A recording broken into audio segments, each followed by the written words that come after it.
Hey everybody, welcome to today's video. I was gonna initially talk about the inauguration of President Biden and kind of just talk about some things with the country, share with you my thoughts. But I think this video needs to be something more than that. I think we need to really be talking about the ministry. And if you were with us online or in person last night at youth group, you learn that starting in a couple of weeks that we'll no longer be offering Wednesday after school programming, which means anyone who comes over from the junior high, whether it's riding the bus or going to the high school then walking over, or even if you're in high school and you walk over, that we're no longer doing that. In this video, I wanna make sure I'm very clear and concise as to why this decision has been made, and what to look forward to, because I know these sort of changes, especially mid-year, can be really scary and really daunting, and make a lot of people upset and make a lot of people uncomfortable.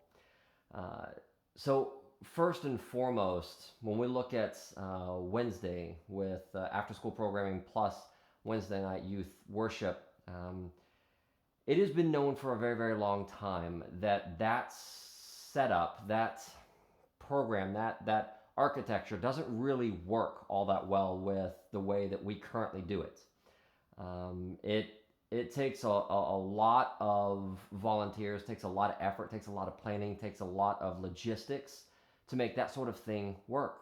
Part of the responsibility of the church, and for me as the youth pastor and for the youth group, is to make sure everyone is safe as they are spending time here on campus, whether it is for after-school programming or for worship, confirmation, a lock-in, whatever the case may be. Our number one priority is to keep all of you safe.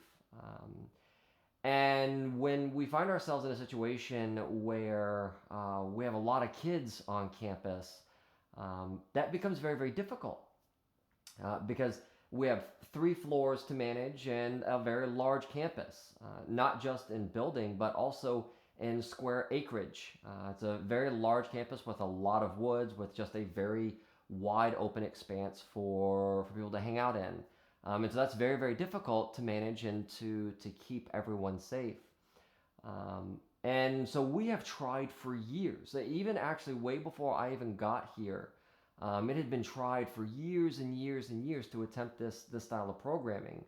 And every single time it worked initially, and kids would come over and the numbers would grow, but it just became too chaotic. It became uncontrollable, unmanageable.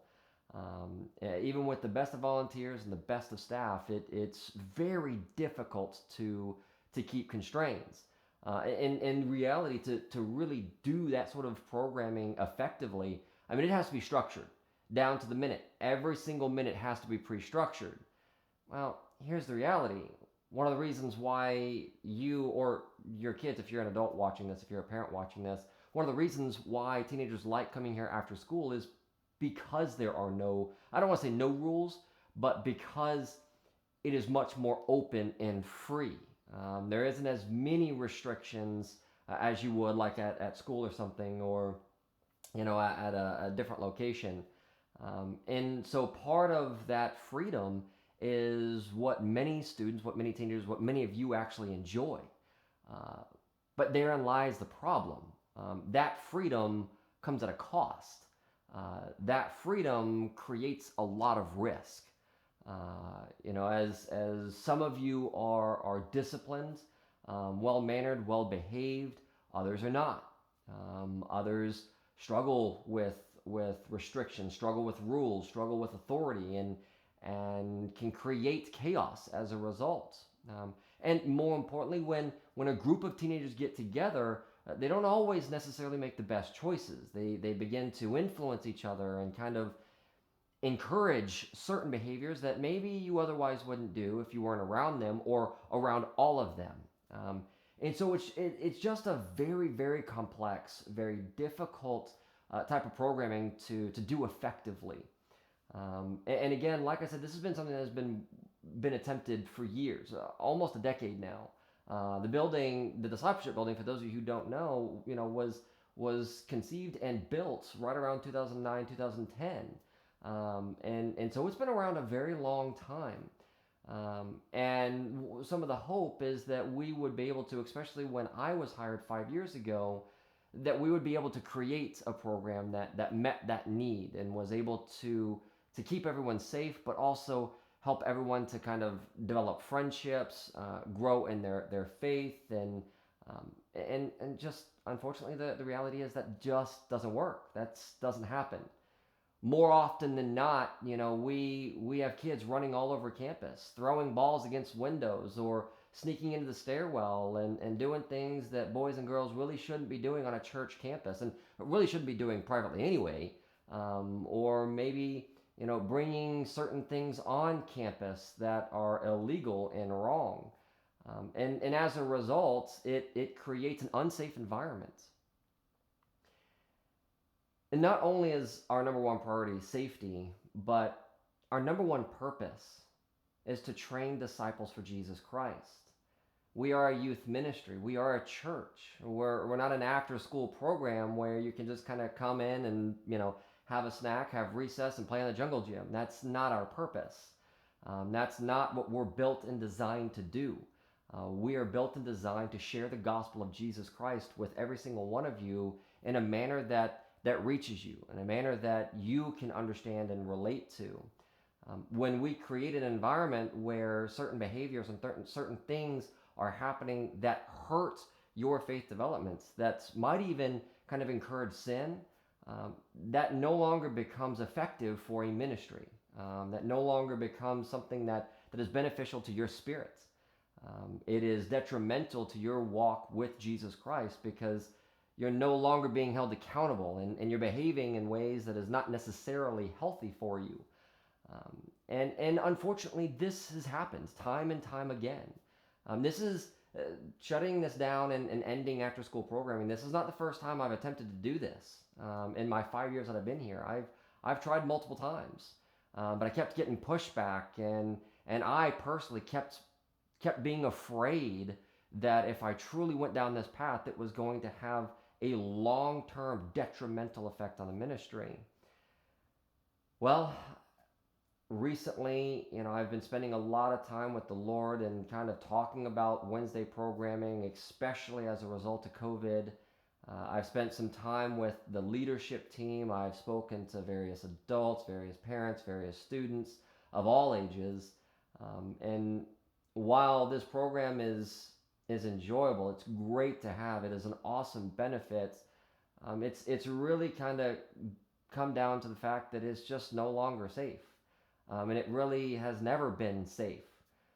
For those of you who are unfamiliar with the Methodist Church, we have a program called Safe Sanctuary. This is a legal liability type program that keeps you, most importantly teenagers, minors, safe, but also it protects the youth pastor, the volunteers, the ministry, and the church by creating guidelines on how to interact with minors. Part of these guidelines is that for X number of minors that are on campus, you have to have 2 adults. And it ranges. Some people do for every 5 students or 5 minors on campus, you have to have 2 adults. Some will go up to 7 or maybe 9 students that you have to have 2 adults. And not only that, but you have to have 2 adults, that also meet the gender requirements. So if you have 10 girls, you need 4 adult women on campus to keep everyone safe. And the same thing with boys. If you have 10 boys on campus, you have to have 4 men on campus in order to keep everyone safe. And the reality is, that doesn't happen all the time. In fact, it happens quite rarely. It's something that has always been a struggle, and rightfully so. Really, the adults who could be here to satisfy that safe sanctuary policy, they're your parents, they're you're working. Now, volunteerism is not just the only reason why this program is kind of ending. That's a component to it, but It's also ending because, again, our purpose is to train disciples for Jesus Christ. And when you have a group of teenagers who are on campus for upwards of 4 hours, from sixth grade all the way up to 12th grade, from boys to girls, well, that's too long. Teenagers you don't have the attention span to be able to come into the real reason why we're here and focus on Jesus. When we're doing worship for an hour, you know, it has been one of our greatest weaknesses that kids are talking constantly during worship. They're on their phones, they're making noises, they're banging chairs around, and it's distracting to those who come specifically for worship. It's distracting for those who specifically want to dive deeper in their relationship with Jesus Christ. And it's totally understandable. You've been on campus for 4 hours. You're at school for 8 hours. And some of you may have not eaten lunch at school, or if you did, it's a small lunch that you ate at like 10:30 in the morning. And so by the time we actually get to worship, you're hungry, you're tired, you're cranky, you're crashing from all the sugar that we're feeding you, and it doesn't work. Again, it's not effective. I know from your perspective, you think it is. You think that this is what is beneficial for you, but it's not beneficial for the ministry overall. It hurts your faith, and it hurts the faith of many other students, and we have to take that into serious consideration. If we are hurting the faith walks of other people, then we are in effect sinning. We are in effect becoming stumbling blocks to our brothers and sisters. And Jesus is very explicit in the way that he teaches us to not be that way. That our responsibility as Christ followers, whether you're a babe in the faith and you're very, very young in the faith, I'm not talking about age. Maybe you just started coming to youth group this past school year and this is the first time you've ever even known Jesus. You're young in your faith, and that harms people who are much older in their faith. And even though you might be young, you need to uplift and encourage and support those who are older. And the same thing for those who are older in the faith. Even if it is by age, we need to affirm and uplift and love everyone and help guide them towards Christ. And so by getting rid of this program, we're going to be recreating Wednesday. We're going to be rebuilding it from the ground up, from the floor all the way to the ceiling. We're going to totally revamp everything. We're going to try to create a new program that meets various needs of our community, where it meets the needs for food, because we do recognize that, especially now in COVID and the financial burden or the financial uncertainty that many families are experiencing right now, that being able to feed teenagers with a healthy meal is necessary, but not just meeting their physical needs, but also now meeting your spiritual needs and making sure that we're creating an environment that is safe enough that allows you to be focused during worship, that allows you to be connected as a community, not just to each other, but also to Jesus during worship. Because again, that is our primary responsibility. The games, the food, everything else is a fun byproduct of what we do here. In fact, if you look at Jesus' ministry, Jesus does do two things every time he interacts with people. Right? He meets their physical needs, and then he immediately meets their spiritual needs. Right? And he never does one without the other. And there's a reason for that, because those two things are vital to us growing in a healthy and productive manner. If we are hungry, if we are cranky, if we are not nourished, our minds don't work, we don't focus, we don't want to be there, we're distracting to others, we're rude, we're disrespectful, we're aggressive, and what ends up happening is now our spirit isn't growing as a result. We're not focused, we're not paying attention, but then we hurt the spiritual growth of other people. And so we're going to try to meet that physical need. I don't know what that looks like, but we're going to try to meet that need. But also, we're going to meet your spiritual need. And we're going to recreate the way that the whole worship service, the worship experience is what I'm going to start calling it from now on. The worship experience is put together so that it does meet you where you're at. So whether you're a sixth grader as an 11-year-old, or you're all the way up as a senior as an 18-year-old. that we're able to meet your spiritual needs and help you to continue to grow and foster a relationship between you and Jesus Christ and between you and your brothers and sisters in the faith. Now, I want to make one thing abundantly clear. As the youth pastor, I have absolutely no idea what this looks like. I just know this is what the Lord has laid on my heart, and that this is what He is calling us to do. And so I am going to bring this to our leadership team, and we're going to meet, and we're going to spend quality time building this out and making sure that this meets the needs of our community. And I got to say this, that I know this is scary. I know this is difficult for many. All right, this is difficult for me. I've been dreading this for a long time. All right, even though I know that this is something that God has been wanting us to do for a long time, I've been dreading it. It scares me to death. In fact, I'm pretty worn out right now because I've been up since 1 o'clock this morning, stressed out, wondering about if I'm doing the right thing. But I have to trust that God is leading me down the right path. That God knows what He's doing, that He's going ahead of me to build something that is even greater than what we have right now, that is going to meet needs far beyond what we can even imagine right now. And it's funny, when you look at Jesus' ministry, He kind of dealt with the same thing. Jesus knew what was coming up there at Calvary, up there at Golgotha, where He was crucified, where He was hung on a cross. He knew what was coming, and He pointed Himself towards that direction. But everyone around Him, they didn't know that. And so when He started talking about it and He started sharing this with people, they got really angry. In fact, His disciples even told Him that He wasn't going to do that. That's wrong. You're wrong. We're not doing that, Jesus. And Jesus said, no, you don't know God's plans. You don't know the things of God. You only know the things of man. No, we're in that same boat. Even me as the youth pastor, I don't know the things of God. I just know that God said, this isn't working. We need to make a change. And so I am being faithful, and I am leading us down the path that I believe God is calling us down.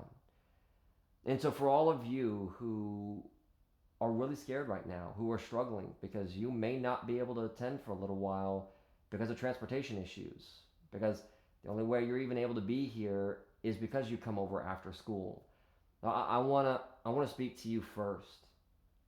I need you to hear me say that I am going to miss you, and I'm going to pray for you, and you can still be a part of this youth group. You're not kicked out. You can watch us online, or you can carpool with people. People all over Livingston figure it out on how to make this sort of stuff happen. And so if God is calling you to be a part of this, I promise you this, He will make sure you're here. But even if you aren't, this is a great opportunity for you to spend some quality time between you and God. This is a great time for you to begin to really trust in God, really have faith in Him, that He knows what He's doing, that He's preparing something for you that is far better than what we're doing right now. Something that's going to take your faith to a whole nother level, that is going to meet your needs that you don't even know you have right now. I know it's scary. I know it is not what you want. But what we want doesn't always line up with what God wants. And God knows what is right. He knows what we need. He knows where we need to be going. And He goes ahead of us and prepares things for us. And that's what's happening right now. And for those of you who are still going to be faithful and still be able to be here, I want you to hear me say that we're going to build something even for you that's going to take you even further. That's going to push your walk even deeper and greater and stronger than it has ever been. That we're going to be able to help you find out what your purpose is in this world. Why did God create you? And what do you mean to God? And what does God mean to you? And so I wanted to make this video to kind of address some of this stuff. To provide you some comfort. To let you know that I hear you, I see you. I know this is scary. I know this is difficult. I know it's going to suck for a little while. And if there's anyone who knows all about growing pains, it's you. Right now, as teenagers, you are going through that. Those aches and pains in your legs when your legs are stretching and growing and the bones are growing. That's what we're about to go through. We're about to go through some very serious growing pains, but when it's done, when we're no longer growing anymore, it's going to be something so amazing and so life giving and transformative. Because, guys, there is nothing greater in this world. No schooling, no amount of money, no vacation, no car, no house, no relationship, no boyfriend, no girlfriend, no husband, no wife, no children, no job. There is nothing in this world that can even come close to the joy that Jesus brings. And that's what we're here for. So, guys, I love you very, very much. As of Wednesday, February 3rd, we will no longer be offering after school programming. Do not come here after school. The doors will be locked and you will have to go home. Youth group will officially start at 6 o'clock. The doors will open at 6 o'clock. That's when worship starts.